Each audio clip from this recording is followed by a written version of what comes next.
People walking around with MAGA hats, how many of those have been assaulted? A butt ton. You never get it covered, but there's a ton.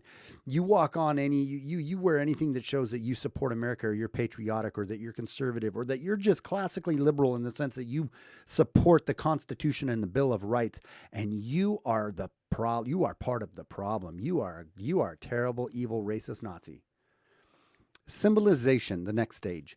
Symbolization is a process where symbols are used to identify others, often based on their physical characteristics. This ranges from the use of derogatory language to, on the extreme end, forcing individuals to wear physical markers to identify their race or their group of membership. Or in the application I'm presenting, in the apparel they wear. MAGA hats, American flags, NRA stickers, troop support, or troop support ribbons, those little yellow ribbons, right? You wear those, all of a sudden it's like, and it isn't like they're people, the left is forcing you to wear them so they know, but as soon as you put any of those things on, or you identify yourself as a conservative by any of these things, all of a sudden you then are, oh my God, you are one of those. You are one of those. Gavin McInnes just did this little video where he drove around wherever he lives in New York or upstate New York or something. And there's these new signs going around, which is great. I mean, fine. At least people are being honest and sharing what they think. But they had these like little placard things you put in your yard, like the I'm voting for this. And it basically says, no hate supported here. We hate Trump. We hate Trump supporters. Immigration reform or whatever is a crime, and immigrants are welcome. Just basically plastering anybody who has any kind of conservative voices and opinions, and they were just. And it's funny because one thing he showed is every place that had one of those signs didn't have an American flag, because the American flag now is considered, when you see someone flying an American flag or on their truck, you're like, it's automatically assumed by the left is that is some Nazi. That's a racist neo-Nazi that's flying a flag, right? Why isn't that people can't actually take away and realize, yes, America's done some messed up things, and there's some things that we maybe aren't necessarily proud of in our history that we've done, but take that and be able to remove that from the fact that there's a lot of good things America does stand for, and there's a lot of good things that America is about, and that we can be patriotic about the good things and not live in the past and the hate of all the bad things, right? There is no other place in the world as of right now where you can say what you want to do, say what you want to say. And you barely can anymore in America. You legally can't be arrested for it yet, but you socially are so terribly shamed for it, it's almost not worth it at times. And well, it is worth it, but people are becoming programmed not to share that because, oh no, what are they going to think of me?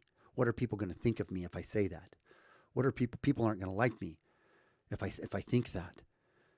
So it's very, very commonly happening right now. Examples of this include the gold star used by the Nazis to mark people of Jewish origin, or the blue scarves used by the Khmer Rouge to mark people from the eastern zone. Again, I'm just reiterating the above comments here. People walking around with MAGA hats, how many of those have been assaulted? A butt ton. You never get it covered, but there's a ton. You walk on you wear anything that shows that you support America, or you're patriotic, or that you're conservative, or that you're just classically liberal in the sense that you support the Constitution and the Bill of Rights, and you are part of the problem. You are a terrible, evil, racist Nazi.